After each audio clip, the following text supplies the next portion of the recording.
आपसे रिकॉर्ड करना शुरू कर दिए? हाँ भाई करूँगा ना। अच्छा, आप ये बताओ कि आप अहले हदीस हो कि देवबंदी हो? मैं अहले हदीस हूँ। साबित करो कि रसूल पाक ने फरमाया कि अहले हदीस बनो। हाँ अभी बताओ, आप अपना तारुफ तो कराए, आप कौन है? क्या? आप अपना तारुफ तो कराइए, आप कौन है? रसूल पाक ने फरमाया अहले हदीस बनो, पहले ये बताओ। ना पहले अपना आप तारुफ कराइए, इतना खाइफ क्यों रहे हैं? आप अपना नाम बताएं, क्या है आपका मोहम्मद नाम? आसिफ रजा कादरी। हाँ अच्छा, रसूल पाक ने फरमाया अहले हदीस बनो। तो अल्लाह के रसूल ने कहाँ फरमाया कादरी बनो? तो अल्लाह के, आपसे जो पूछ रहा हूँ सवाल, पहले इसका बल्कि जवाब दो आप। वकुल जाअल हक वज़ाहकल बातिल के अंदर अहमद यार खान नईमी कहता है कि कादरी चिश्ती शोरवर्दी ये बिदअत है। कौन कह रहा है? अहमद यार खान नईमी।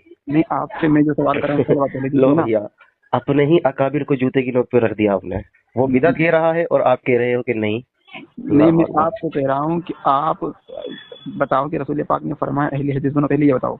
हाँ, अल्लाह के रसूल सल्लल्लाहु अलैहि वसल्लम को अहले हदीस मानते हैं या नहीं? नहीं, आपसे क्या सवाल कर रहा हूँ मैं, घुमाओ मत। आपसे मैं पूछ रहा हूँ रसूल पाक ने फरमाया अहले हदीस बनो। वही तो मेरा सवाल है कि जितने भी सहाबा हैं सब अहले हदीस थे, एक भी ऐसा सहाबी नहीं जो हदीस को नहीं मानता था।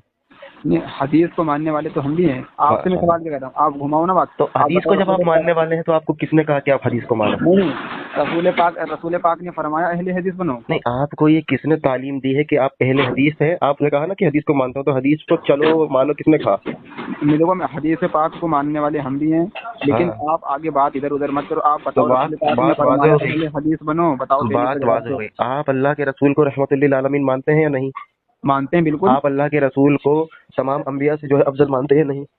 मानते हैं, लेकिन उधर बात ना ले हाँ, जाओ, अभी पहले ये तो बताओ उसी आप। में सवाल का जवाब है। आप बताइए, अल्लाह के रसूल को आप इमामुल अंबिया मानते हैं या नहीं? बिल्कुल मानते हैं। क्यों मानते हैं अल्लाह के रसूल को इमामुल अंबिया? नबियों के इमाम है तो मानते हैं। नबियों के इमाम है, कैसे हाँ, इमाम है?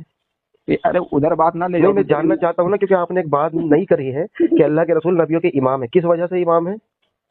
आपने मस्जिद अक्सा में तमाम कमोबेश 1,24,000 नबियों को, कमोबेश 1,24,000 नबियों को आपने मस्जिद अक्सा में नमाज पढ़ाई। ठीक है, सुभान अल्लाह। आप पहले ये पहले क्लियर बहुत करें ना इस बात आसिफ को भाई, आप। बहुत क्लियर कर दिया आपने अल्हम्दुलिल्लाह, ये कहकर कि अल्लाह के रसूल ने मस्जिद अक्सा के अंदर कमोबेश 1,24,000 पैगंबर को नमाज पढ़ाई, इसलिए रसूलुल्लाह इमामुल अंबिया हुए। दुरुस्त हो गया ना? तो अल्लाह के रसूल से एक हदीस दिखाइए कि नबी ने कहा कि तुम मुझे इमामुल अंबिया या फिर कहो। नहीं, मेरी बात सुनो पहले, उसका नहीं, अब जवाब आप दो सवाल दिखाइए के बाद। हदीस, अल्लाह के रसूल को आपने इमामुल अंबिया क्यों माना? नबी ने तो नहीं कहा कि मुझे कहो। नहीं, मेरी बात तो सुनो इससे मेरी। बात ये वाज़ेह हुई आसिफ साहब कि अमल के लिए जब अमल साबित हो जाता है तो कहने की जरूरत नहीं है। इसी तरीके से सहाबा तमाम हदीस को मानते थे, तो ये कहने की जरूरत नहीं है।